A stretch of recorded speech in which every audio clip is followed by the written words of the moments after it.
Então, hoje vai ser a nossa aula número 3, né? Como a nossa doutrina foi difundida pelo mundo, como ela se espalhou pelo mundo e quais as pessoas, né, que participaram disso. Eu coloco nesse slide a base da nossa doutrina, né? Os 5 livros que compõem o nosso Pentateuco. Os 5 livros que servem de base filosófica, religiosa e científica para que a nossa doutrina se estabeleça. E Kardec colocou, né, em várias passagens da Revista Espírita e até do livro dos Espíritos, que a nossa doutrina não deve ser uma doutrina ortodoxa, ou seja, ficar presa a estes 5 livros que ele escreveu, né? E sim que a nossa doutrina deve encarar a ciência de frente, então está sempre pronta para crescer, para se atualizar. Não é ser heterodoxa e aceitar tudo que nos é colocado. Com a nossa fé raciocinada, tudo que nos apresentarem para acréscimo à nossa doutrina, que Kardec iniciou, a gente tem que colocar os olhos da razão, tem que confrontar com a ciência, para a partir daí a gente construir, né, uma doutrina sólida, sem crendices, sem idolatrias, porque assim, né, a nossa doutrina amadurece, cresce e nos ajuda a mais ser, a entender melhor o mundo como ele realmente é, qual é o nosso objetivo, nossa finalidade neste plano. Então, tudo começou com o Livro dos Espíritos, em 1857. Vocês vão ter aula específica sobre cada um desses livros. É um livro de característica filosófica e é um livro que todos nós temos obrigação de ler em algum momento, pelo menos uma vez. Aí nós temos o Livro dos Médiuns, que foi lançado em 1861. É um livro de caráter científico, porque estuda os fenômenos mediúnicos e anímicos. E aí nós temos em 1864 o Evangelho, segundo o Espiritismo, que é um livro de característica moral, de característica religiosa. Reparem que aí, né, nós temos a nossa trinca que baseia a nossa doutrina, né? Ciência, baseada no Livro dos Médiuns, filosofia, baseada no Livro dos Espíritos, moral ou religião, baseada no Livro dos Evangelhos. O Céu e o Inferno também é um livro mais focado em religião, e a Gênese um livro mais focado em ciência. O Céu e o Inferno também tem um pouco de filosofia também.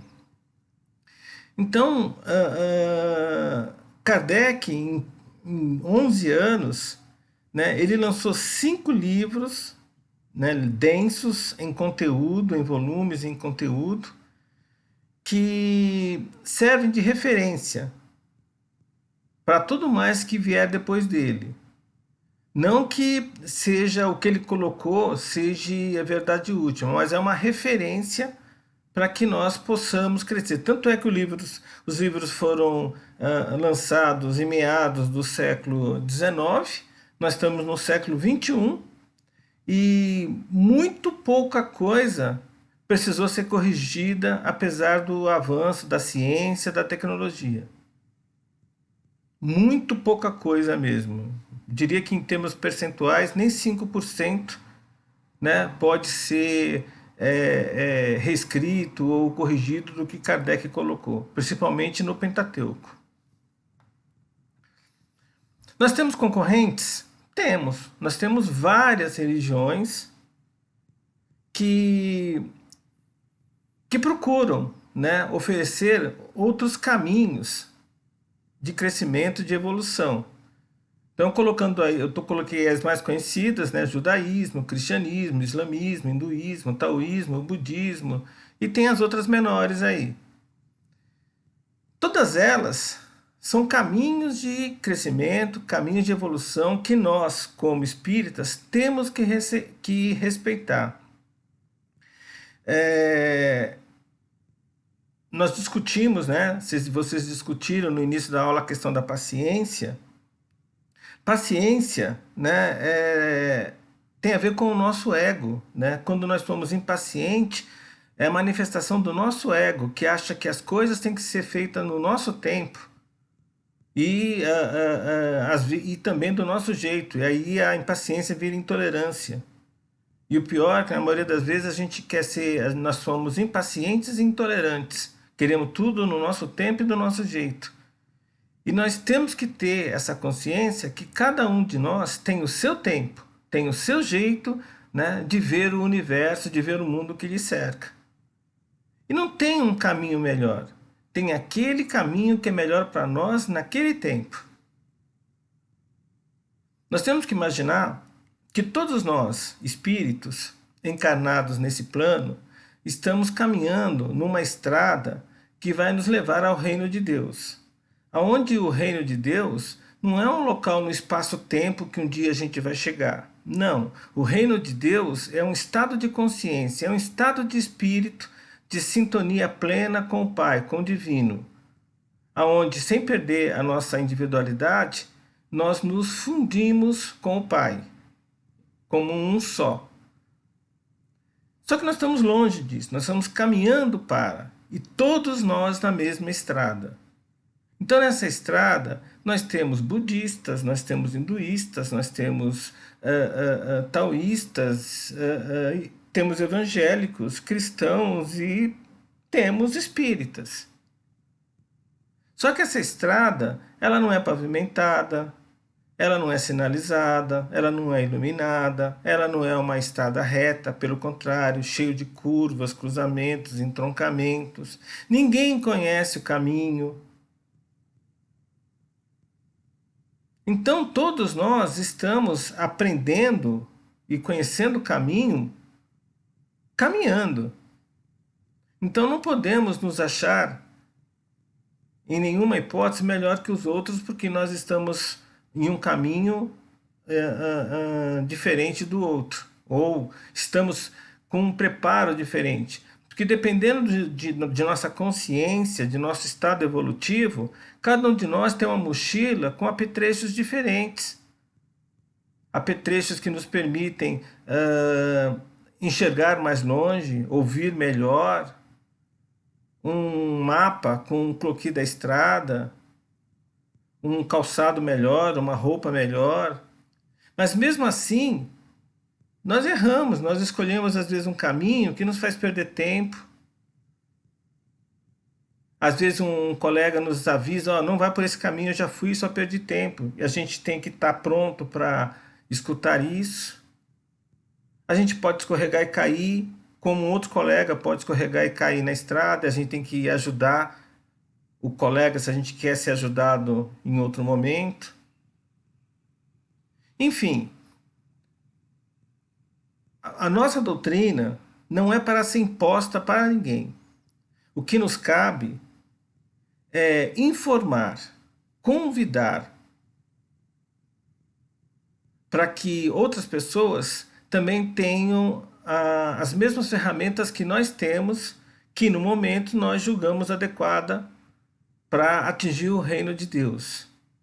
Mas não podemos em nenhum momento achar que as ferramentas que nós temos, que a nossa doutrina nos oferece, nos faz melhor ou estamos melhor que os outros caminhos, porque nós não sabemos.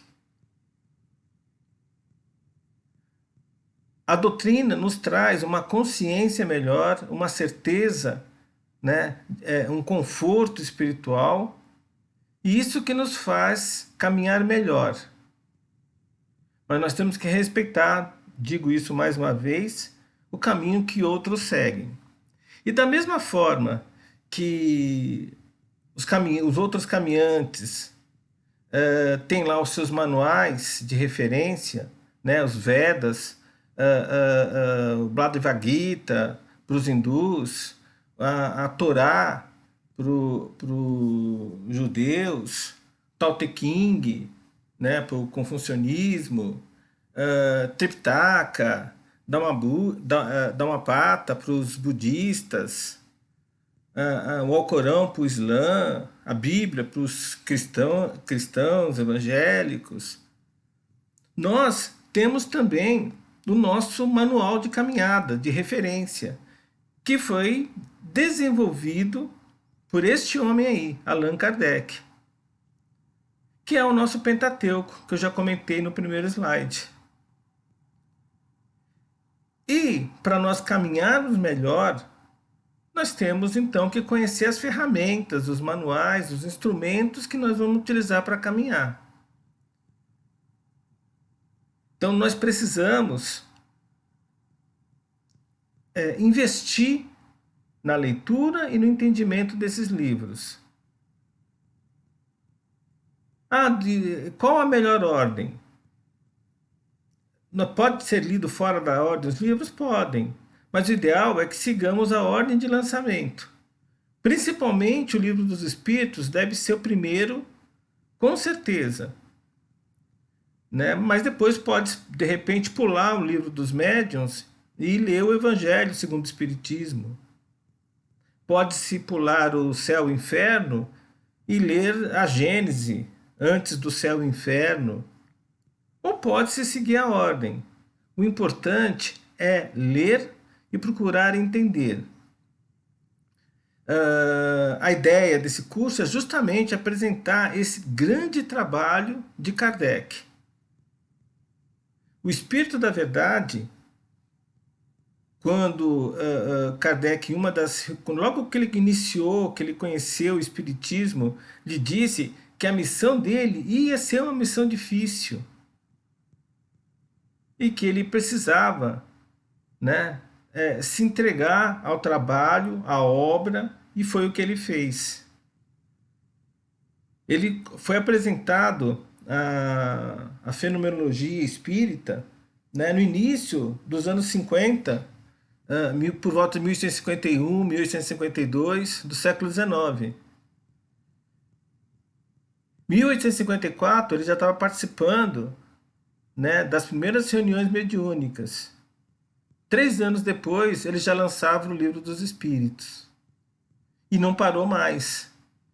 Quer dizer, de 1857 até 1868, ou seja, 11 anos, ele lançou, né, os 5 livros do Pentateuco. E não só os 5 livros, como a gente daqui a pouco eu vou falar, ele fez outros trabalhos, né, ou seja, ele foi incansável apesar da idade.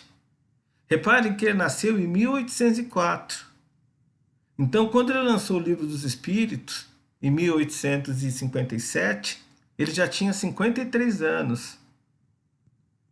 E 53 anos para o século XIX já era um homem de uma certa idade, uma idade já meio avançada.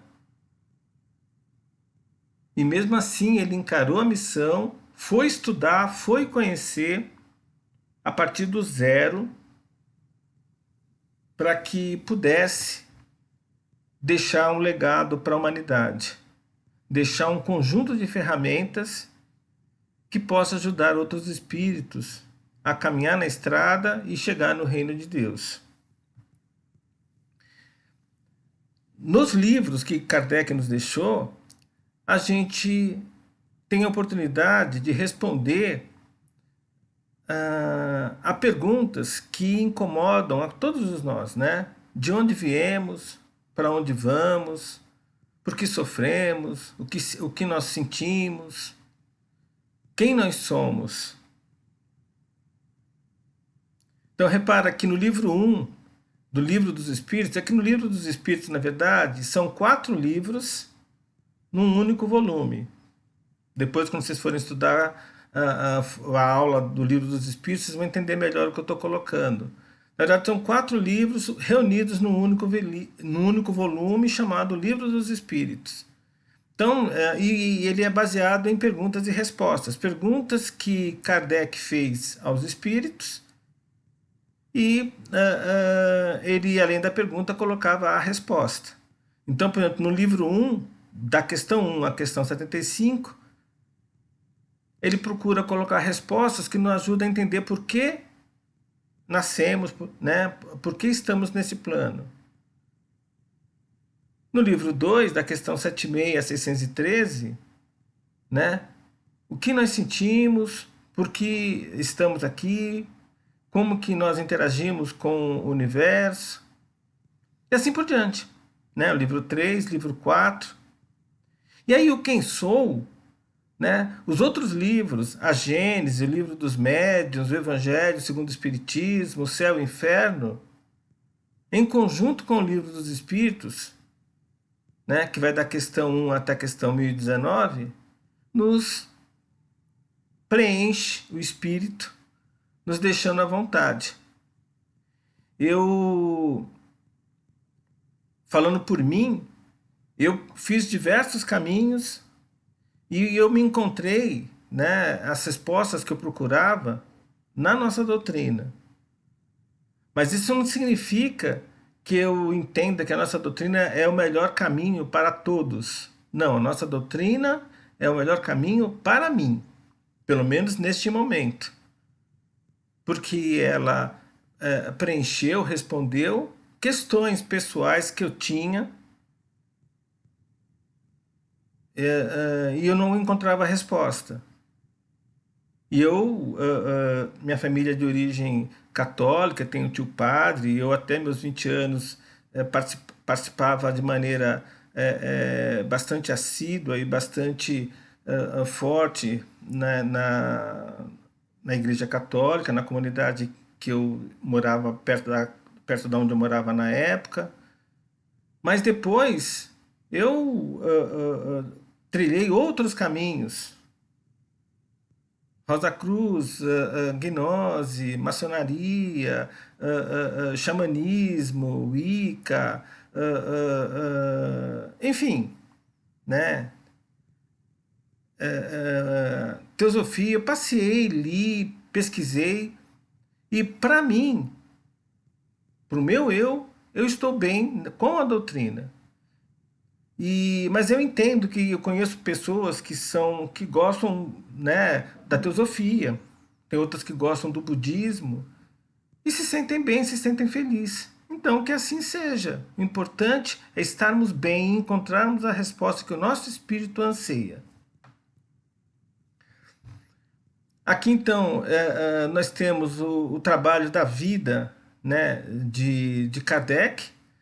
Tem um pequeno erro nesse slide, né? É 1857, o Livro dos Espíritos, depois 1859, O que é o Espiritismo, que é um livro fininho, né? Poucos conhecem, mas se alguém quiser motivação para ler o Livro dos Espíritos, que é um livro pesado, né? Com mais de 1000 questões, esse livro, O que é o Espiritismo, eu recomendo, porque é uma de leitura fácil, fino, e ele já nos responde de pronto as principais questões. E aí depois, no Livro dos Espíritos, a gente se sente mais motivado para aprofundar os conhecimentos, as respostas que nós obtivemos no livro, no que é o Espiritismo. Então, na verdade, o Kardec lançou o Livro dos Espíritos, mas como muita informação era novidade na época, ninguém tinha essas informações, pesada, então ele lançou o livro O que é o Espiritismo, que é um resumo, também baseado em perguntas e respostas, pelo menos em um dos seus capítulos, só que ele lançou depois, 2 anos depois. Então, em 1857 foi o Livro dos Espíritos, 2 anos depois teve O que é o Espiritismo. Né? Não faz parte do Pentateuco, mas é um livrinho que vale a pena, né? Tem em português, tem PDF, encontra-se para comprar. Depois o Livro dos Médiuns, 1861, né? Depois o Evangelho segundo o Espiritismo, 1864, o Céu e o Inferno, 1865, a Gênese, 1866, Kardec, 1868, desculpa, Kardec faleceu em 69 e em 1890 os seus discípulos, né, reuniram seus papers, informações que não tinham nos outros livros e lançaram obras póstumas, um ano depois da sua morte. Esses livros, né, pensamento meu, mas eu acredito que todos nós deveríamos ter em nossa biblioteca, em nossas casas. Porque todas as respostas que procuramos, praticamente pelo menos para mim, a gente encontra aí.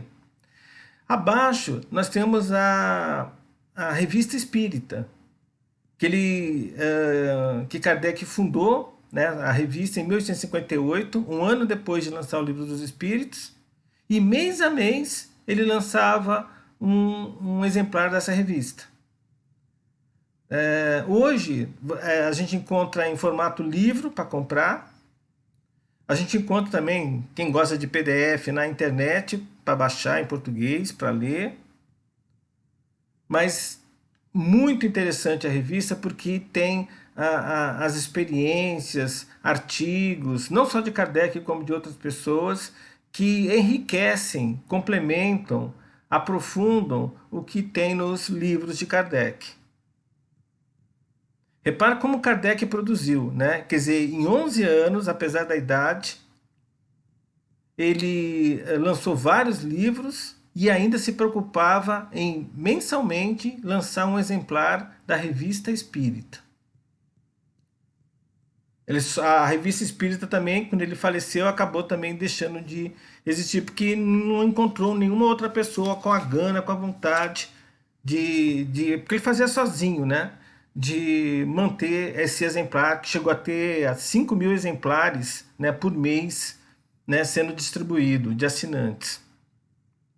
Então, vale a pena, né? Quem tiver condições de comprar os volumes, né, ou quiser achar na internet, vale a pena comprar, né, essas revistas. Porque como Kardec fez os seus livros, como Kardec fez a revista? E por que Kardec se dava o trabalho de escrever tanto? Simplesmente para divulgar e dar a oportunidade que outros espíritos, né, conhecessem, vislumbrassem, tivessem suas respostas atendidas. Então o trabalho da vida dele era levar a doutrina espírita o mais longe que pudesse. E ele fez isso, após os seus 50 anos. E como ele fazia isso? Né? O primeiro livro, o Livro dos Espíritos, ele participou de várias reuniões mediúnicas e ele fazia perguntas para os médiuns e coletava as respostas. Depois, com a prática, ele já fazia testes, ele já ia para as reuniões já com as perguntas já até prontas para serem respondidas. Só que ele não ficava só nisso.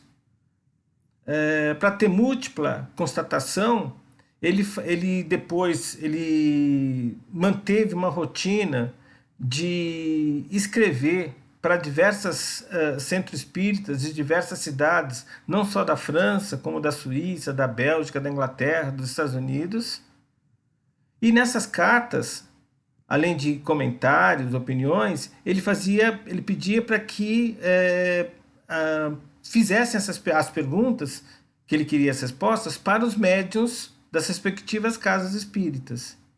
Quando as respostas chegavam, ele, com a ajuda, com o apoio do Espírito da Verdade, ele formulava a resposta final. Ou seja, a nossa doutrina, o Pentateuco, não nasceu da cabeça do Kardec, ou de um médium em especial. Nasceu da contribuição de diferentes espíritos em diferentes locais da Europa e até da América, entre os anos de 1856, né, quando ele começou a fazer, até o ano de 1869, quando ele faleceu. Então ele escreveu muito, ele viajou muito, ele fundou a Sociedade Parisiense para Estudos Espíritas, um ano depois de ter lançado o Livro dos Espíritos, que era um local, uma casa que ele alugou, onde as pessoas interessadas no espiritismo podiam se encontrar, estudar e discutir, né, fazer experimentos sobre a doutrina, um ano depois, e escreveu muito, como eu coloquei para vocês. E essas cartas, muitas delas estão né, nas revistas espíritas, nos seus exemplares, as respostas que ele obtinha e os comentários que ele fazia das respostas. E tem verdadeiras joias nessas cartas. Existem livros só com essas cartas, só discutindo, comentando o conteúdo dessas cartas. E foi assim, então, que a nossa doutrina foi feita. E esse trabalho todo de Kardec, repito, era para divulgar a doutrina. Repara que em 1862, ou seja, ele já estava com 58 anos, ele começou a viajar. Ou seja, ele não se contentou, né, em lançar livros. E em 1862 ele já tinha lançado o Livro dos Espíritos, em 57, já tinha fundado a Associação Espírita em 58, já tinha fundado a revista em 58, com um exemplar por mês, já tinha lançado o que é o Espiritismo, esse livro fininho que eu falei em 59, já tinha lançado o Livro dos Médiuns em 1861, estava preparando o Evangelho segundo o Espiritismo para 64, e mesmo assim, né, ele ainda arrumou tempo para escrever, manter correspondência para todas as cidades, para todas não, para boa parte das cidades da França, da Inglaterra também, tem cartas também para a Suíça, Bélgica e até para os Estados Unidos. Então, tudo que ele ouvia, teve um evento mediúnico na América, ele escrevia lá descobrir o endereço e mandava uma correspondência para lá para que descrevessem o ocorrido ou que respondesse as perguntas que ele tinha.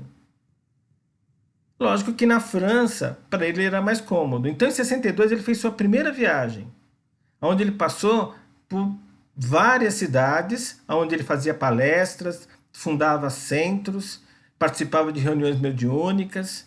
E aí, no retorno, ele mantinha correspondência com esses locais onde ele passou. Isso, gente, com 58 anos. Lembrando que nessa época não tinham rodovias como tem hoje. Boa parte das estradas era terra batida. E você andava nessas estradas, né, de carroças. Ele não era um homem de posses. Então ele ficava em hotéis baratos, ficava em casas de amigos, não comia do bom e do melhor, porque não era essa a ideia. Ou seja, não eram viagens de passeio. Olha a vontade desse homem em divulgar a doutrina, em fazer com que o mundo conhecesse, né, o Espiritismo. Aqui nesse outro slide, né, tem a segunda viagem dele em 68, onde ele foi então para a Suíça, para a Alemanha, para a Bélgica. Tem cartas também, depois que ele enviou, antes e depois dessa viagem. E aí, cansado, né, depois do grande trabalho que ele fez, em 31 de março de 1869, ele fez a passagem. Mas deixou, né, todo um exemplo de vida, de dedicação à expansão da doutrina. Lembrando que nós não devemos doutrinar ninguém, a nossa doutrina não é para doutrinar ninguém. O máximo que nós devemos é informar, convidar, apresentar as informações que Kardec nos trouxe, que é o que a gente está procurando fazer, né? Nós, expositores, dirigentes, para vocês nesse curso. Apresentar a doutrina. Depois que Kardec se foi, a doutrina não morreu, porque grandes homens da ciência inclusive, né, trabalharam para que a nossa doutrina amadurecesse e chegasse até os dias de hoje como nós a conhecemos. Eu coloco aqui nesses slides grandes cientistas, filósofos, diplomatas, que foram espírita. Boa parte deles começou de maneira descrente, mas depois foram convertidos. Então tem aí, por exemplo, Alexandre Aksakov, Camille Flammarion, Gabriel Delaney, William Crookes, Leon Denis, Charles Richer, César Lombroso, Ernesto Bozano e tem muito mais. Eu coloquei as figuras mais exponenciais, que nós temos livros desses personagens em português, encontra-se também PDFs na internet, sobre esses homens que continuaram o trabalho de divulgação, de estudo do Espiritismo. O Alexandre Aksakov, que era um diplomata russo, que ao conhecer, né, ele era muito interessado no estudo do Espiritismo, da fenomenologia, de entender os porquês. Então, quando ele conheceu o Livro dos Espíritos, ele foi entrevistar Kardec, conhecer a doutrina de perto. Inclusive, ele questiona Kardec. Né? Existem colocações que a gente encontra em livros, na literatura, onde Aksakov questiona Kardec a metodologia que ele utilizou para fazer o Livro dos Espíritos.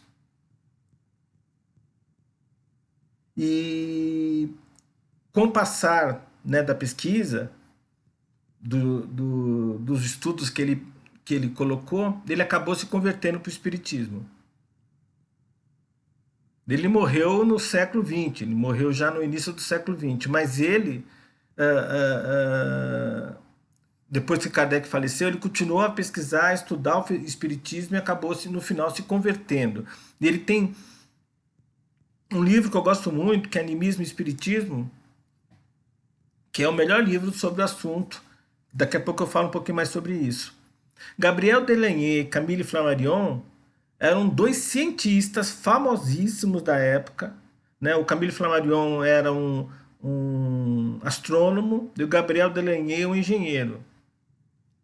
E aplicaram a metodologia científica para entender, né, como se dava o processo mediúnico e anímico, e fizeram também grandes contribuições pós-morte do Kardec. Ernesto Bozano, um italiano que também escreveu muito sobre o espiritismo, de maneira científica, pesquisando, tentando entender os porquês.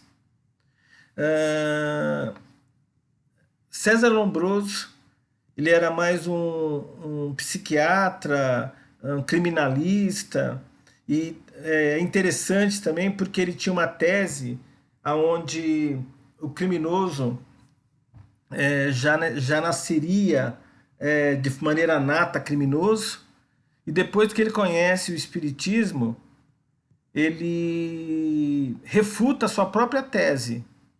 Os amigos disseram que ele não devia fazer isso, que ele ia prejudicar o seu nome, né, na ciência, que ele tinha livros publicados e tudo, do criminoso nato. E quando ele conheceu o Espiritismo, ele foi convencido que o criminoso não era uma coisa nata, né? Era uma coisa que vinha, né, como consequência, né, de reencarnações, de dívidas, da aplicação da lei da causa e efeito. E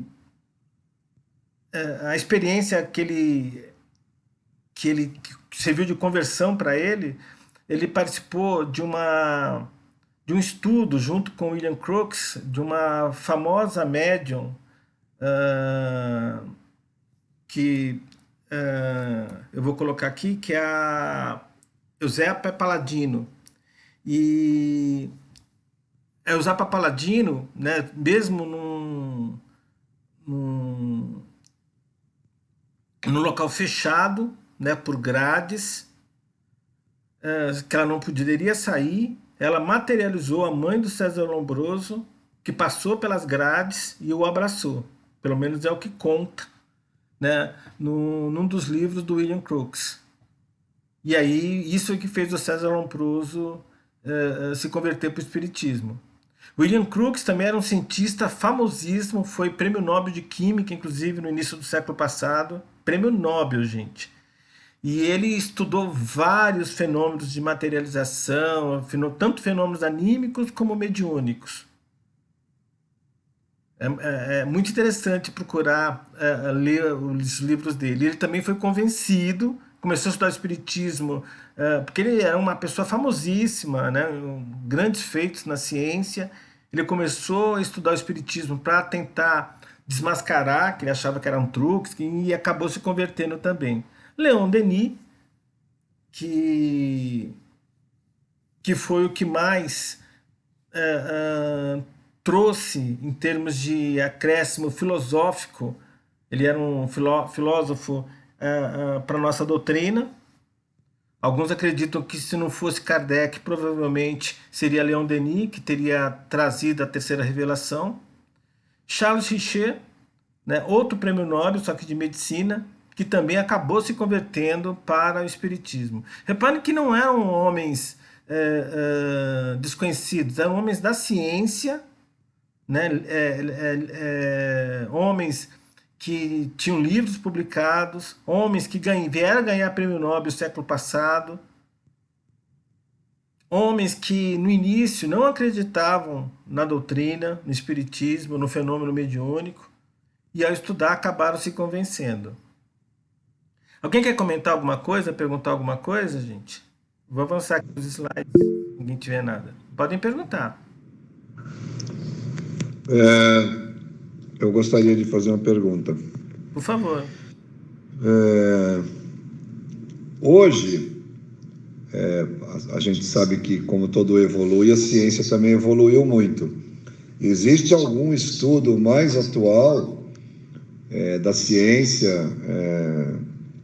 sei lá, ou tentando desacreditar, ou tentando reforçar a credibilidade do espiritismo?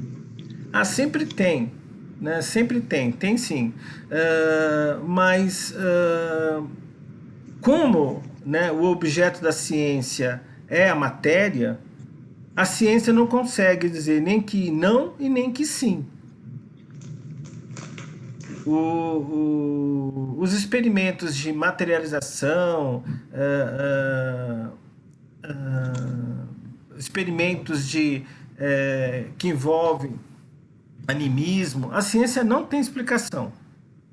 Um monte de casos, N mesmo, que a ciência não sabe explicar o que acontece. Mas sim, as pesquisas continuam sendo feitas. Existe muita coisa que não é verdadeira, que é fenômeno simplesmente anímico. O que é um fenômeno anímico? O fenômeno anímico é um fenômeno que vem do ser, da alma, que é diferente do fenômeno do mediúnico, né? Existe uma interação com o espírito desencarnado. Então, um espírito, por exemplo, que está encarnado e acordado ou dormindo, visita um outro espírito e se materializa, ou vai num outro local e vê algo acontecendo, isso não é um fenômeno anímico, não é um fenômeno mediúnico. Um espírito encarnado que levita, um espírito que move objetos, um espírito que materializa uma flor, isso são fenômenos anímicos, provenientes da alma do espírito. Vocês vão ter aulas específicas sobre isso. Não é um fenômeno mediúnico, onde existe a interação com algum espírito que não está encarnado. Então, isso é uma coisa que as pessoas confundem, né? Por exemplo, o passe, né? Os tratamentos que a gente chama de tratamento com passe, é um fenômeno anímico. Pode ser mediúnico? Também pode. Se tiver um espírito desencarnado fazendo o passe junto com o espírito encarnado, então aí você tem as duas coisas acontecendo, mas não necessariamente. Então a gente fala que o médium está dando passe no assistido. Se não tiver nenhum espírito desencarnado, ali é simplesmente um fenômeno anímico, onde o médium, né, está transferindo fluidos magnéticos que vão equilibrar as energias do assistido. E essas coisas, então, são estudadas, existem diversos estudos sobre isso que medem intensidades de campos eletromagnéticos, intensidade de campos térmicos, que medem, procurem entender como se dá o processo de comunicação a longas distâncias, sem usar algo que a ciência conhece, mas não tem nada de certo. Como eu falei, a ciência não consegue provar que o espiritismo é um erro, como também ela não consegue provar que o espiritismo realmente é fato, porque a matéria de estudo não é material. Tá? Não sei se eu consegui ser claro, mas existem. Se você procurar Sim. no YouTube existem, por exemplo, várias pesquisas nessa área sobre. Até que no Brasil tem pesquisa sobre isso, sobre fenômenos mediúnicos e fenômenos anímicos. Existem livros que, né, que procuram explicar isso, mas são teorias. Aqui eu coloco diversos livros, ah, todos bastante conhecidos. Eu tenho vários, alguns eu ainda estou procurando, né? Mas nós temos aí, por exemplo, de Leon Denis, né? O Problema do Ser, do Destino e da Dor. É um livro fantástico que eu já li e recomendo a leitura. Nós temos Camille Flammarion, A Pluralidade dos Mundos Habitados, muito bom também. Animismo e Espiritismo, espetacular esse livro do Alexandre Aksakov. A Evolução Anímica, do Gabriel Delaunay, aqui. Ele fala sobre a evolução do espírito nos 7 planos existenciais, muito bom também. Livros também que é Meu Viagem, tipo Urânia, do Camille Flammarion. Ele mesmo depois fala que ele estava, que esse livro aqui foi um erro.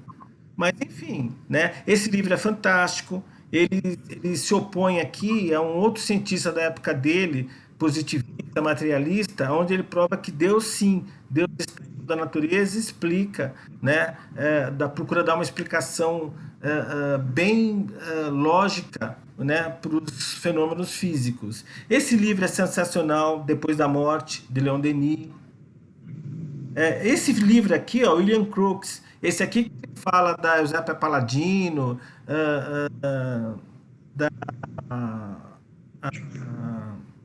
da Kate King, né, que é um dos espíritos que encarna. Enfim, eles têm vários estudos com vários casos muito interessantes. Deixa eu ver mais algum livro aqui que eu tenha lido. Mas todos esses livros são livros famosos. Literatura aqui, ó, Além Túmulo, do Ernesto Bozano. E um livro que eu queria recomendar fortemente para quem está começando é esse livro aqui, A História do Espiritualismo, do Arthur Conan Doyle, que é o escritor de romances, né? Da literatura. Ele é mais conhecido pelos livros do Sherlock Holmes, né? Livros de contos policiais. E ele se tornou espírita também, né? A princípio ele não acreditava muito, mas com o passar do tempo, com estudo, e ele acabou produzindo essa obra muito boa, muito interessante. Encontra-se em português, eu acho que tem PDF também dela. Adorei esse livro. Então, sei lá, tem vários livros aí que vocês podem aprofundar, né, no conhecimento da doutrina. E aí, com a informação, fica mais fácil difundir, convencer, sugerir, né, sem doutrinar ninguém, a seguir também a nossa doutrina. Essa apresentação depois eu vou mandar para a Claudete, então não precisam copiar nada agora não. Aqui eu coloco nesses slides vários médiums, né, que também comprovam, né, tanto os fenômenos anímicos como os fenômenos mediúnicos. A Florence Cook, muito estudada pelo William Crookes, essa médium, ela materializava vários espíritos. O que ela mais era fantástico nela era a questão da materialização. E a Kate King, que ela materializava, foi pesada, ela podia ser tocada, ou seja, o William Crookes, que era um cientista, aquele que ganhou o Prêmio Nobel de Química no início do século passado, ele usou metodologia científica para entender como que acontecia essas materializações. Como que a Florence Cook conseguia fazer isso? A ideia do ectoplasma, do uso de ectoplasma para materializar, né, veio, né, dessas experiências.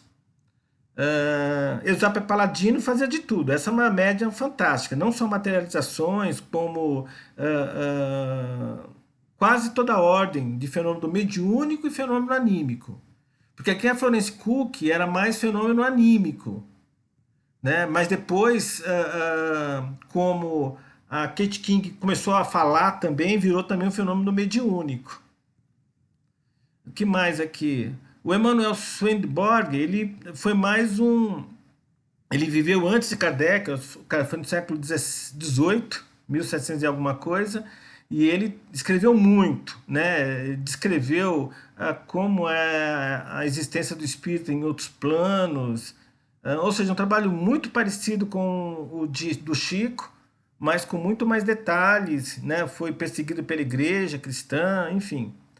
Andrew Jackson Davis, também médium fantástico, americano, e que trazia, né? Ele, com 16 anos, ele assistiu uma palestra falando sobre magnetismo biológico, começou a estudar sobre isso, e aí foi uma trupe na cidade onde ele morava, onde as pessoas faziam hipnotismo, e ao hipnotizar ele começou a trazer informações que ele não tinha.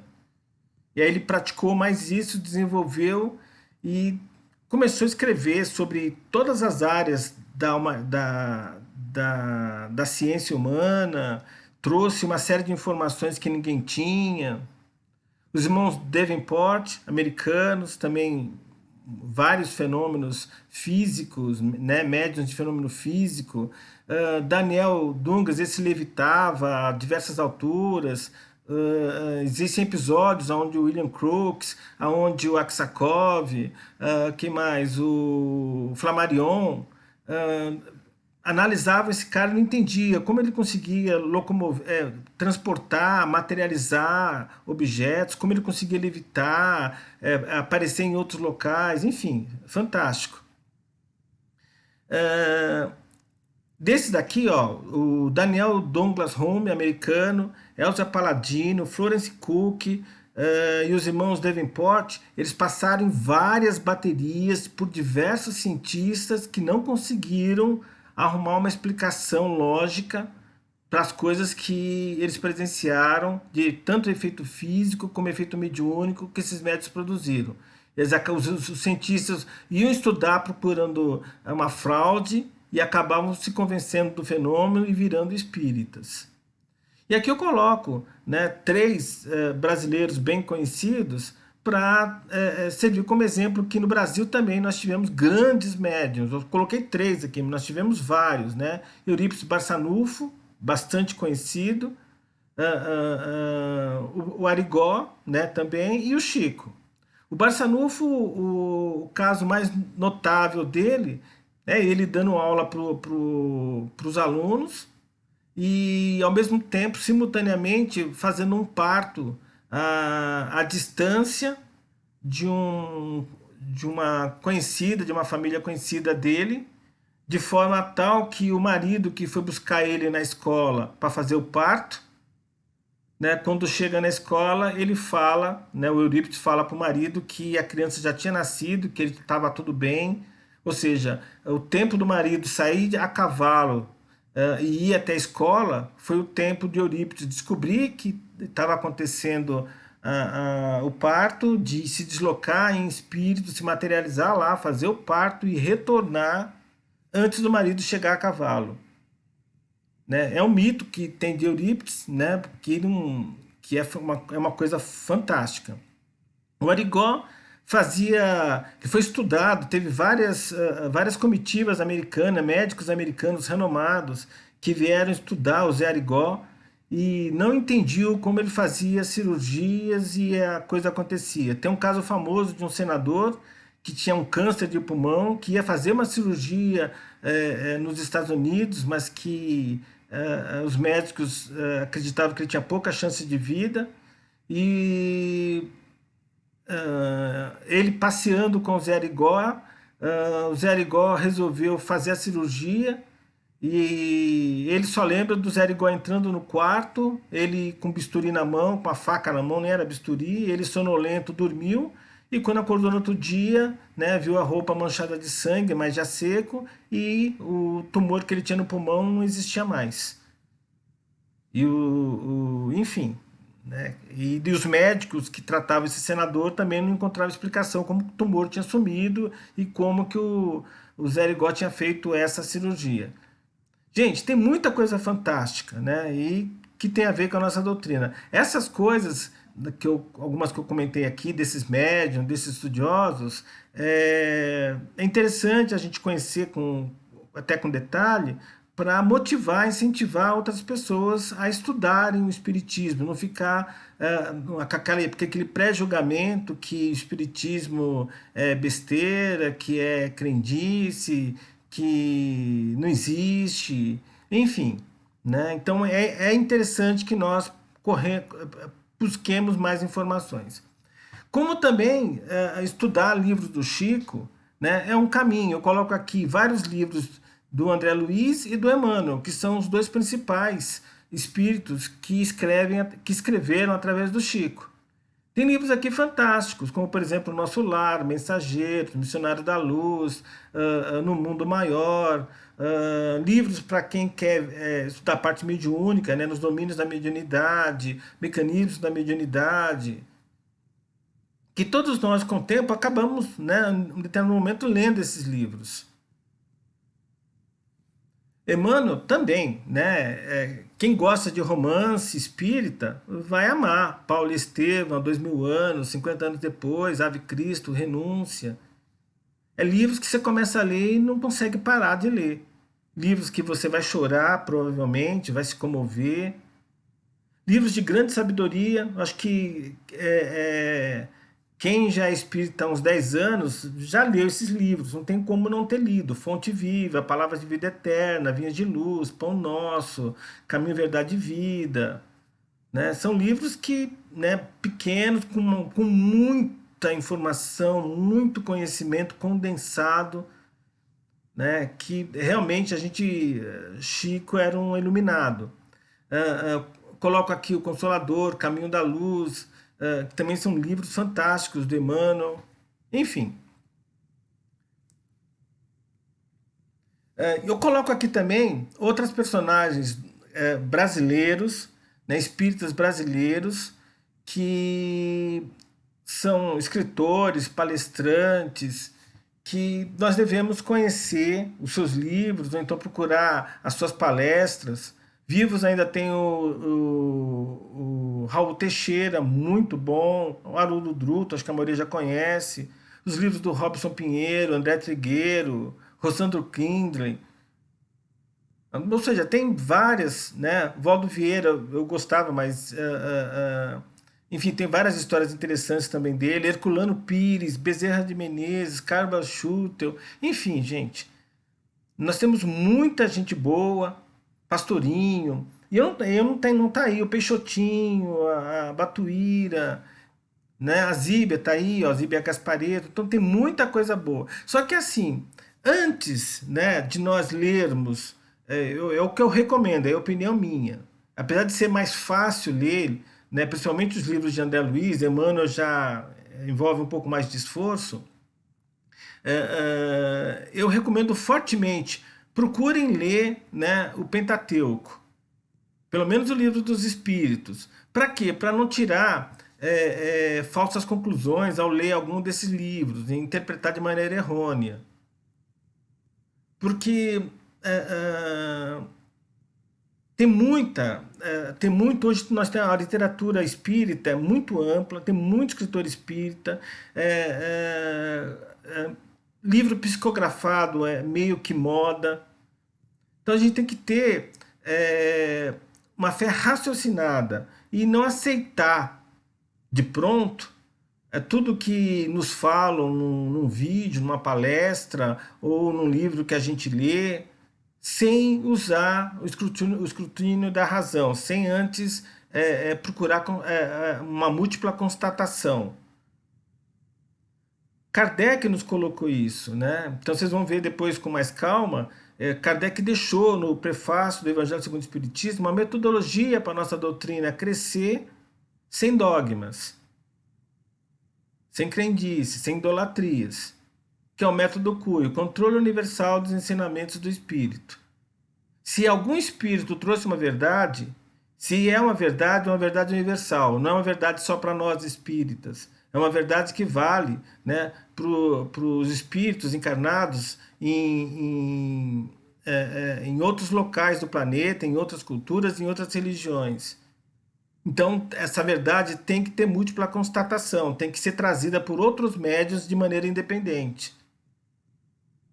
Senão a gente corre o risco, né, de colocar dogmas, crendices, né, em nossa doutrina. Bem, eu queria colocar aqui, né, o nosso papel nas redes sociais. Muitos de nós, né, só simplesmente curte, compartilha, assiste. Mas é importante que nós procuremos divulgar a nossa doutrina usando as redes sociais. Por WhatsApp, por YouTube, por Facebook, Instagram. Esse é um papel. Lembram que Kardec, mesmo no final da sua vida, os últimos 11 anos da sua vida, numa época bem mais difícil de viver do que a nossa, ele estudou, porque ele estudou muito, pesquisou muito, e não se conteve com simplesmente ele entender os porquês. Ele levou as respostas para todos os lugares que ele podia. E nós, como espíritos, até como cristãos, temos também essa obrigação, estender a mão para aquele espírito que menos informado, né, que tem, ou então que tem uma ideia preconcebida sobre a doutrina. De novo, sem doutrinamento, colocar as coisas como sugestão, procurar incentivar, cultivar a curiosidade, até convidar para uma palestra ou assistir um vídeo,